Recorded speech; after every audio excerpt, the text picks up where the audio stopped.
Bonjour à tous, ceci est la deuxième édition de Pas de quartier, l'émission de débat de QG, le Média Libre. Notre nouvelle chaîne, née le 18 juin dernier, vous le savez, est en pleine levée de fonds. Je rappelle la règle du crowdfunding, si nous n'atteignons pas notre objectif financier final, à savoir 80 000 €, chacun d'entre vous sera remboursé et nous ne pourrons pas lancer le projet QG. Nous ne serons pas à l'antenne en septembre prochain. Alors, dès aujourd'hui, parlez de QG autour de vous. Si chacun de vous convainc une personne dans les jours qui viennent, dès le 14 juillet, notre pari sera réussi. Tout de suite, nous passons au débat du soir. Faut-il avoir peur de la politique ? Depuis novembre 2018, notre pays vit les événements politiques les plus stupéfiants des 50 dernières années. Une demande de démocratie directe a surgi dans l'espace public. Les thématiques de justice sociale, de partage des richesses ont retrouvé le devant de la scène. Le niveau de politisation populaire n'a jamais été aussi important. Pourtant, la scène parlementaire traditionnelle n'a jamais été aussi faible, aussi dévitalisée. Aux dernières européennes, le Rassemblement national et la République en marche ont mené la danse, alors que le programme social de Marine Le Pen est quasi inconsistant et que le programme social d'Emmanuel Macron, on le connaît depuis 2017, consiste à faire payer les pauvres. Étrange conclusion du plus grand mouvement social des 50 dernières années. Alors, faut-il avoir peur de la politique ? Comment la réformer ?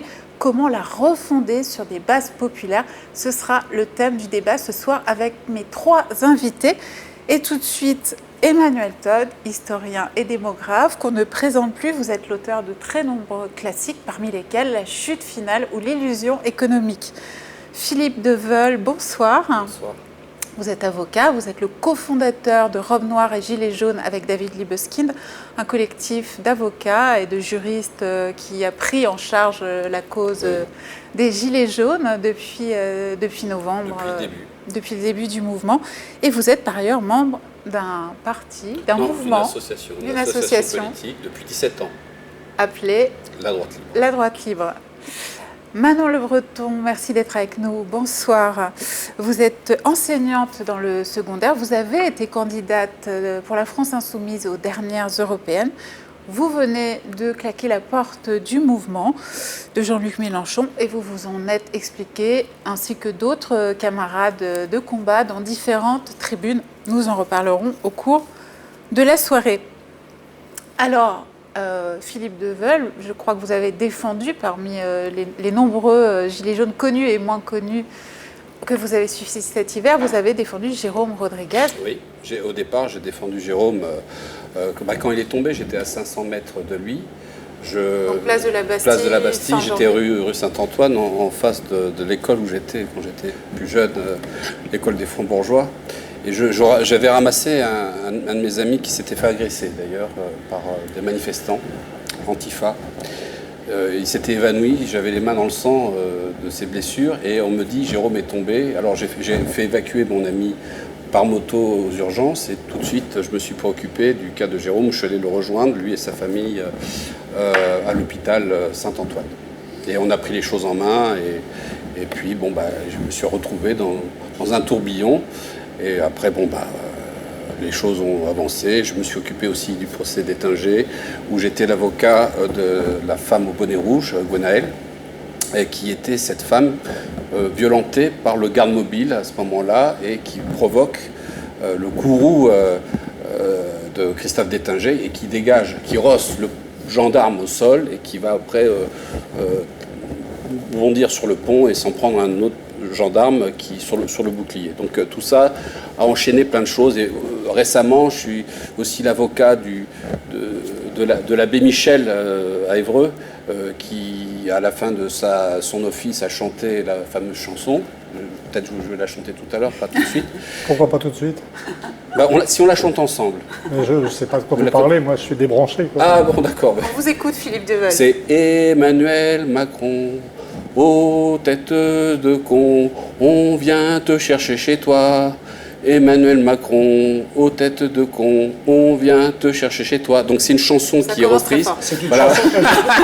C'est une chanson populaire, mais attendez, je pense que si jamais... Populaire, mais conceptuellement forte. Forte.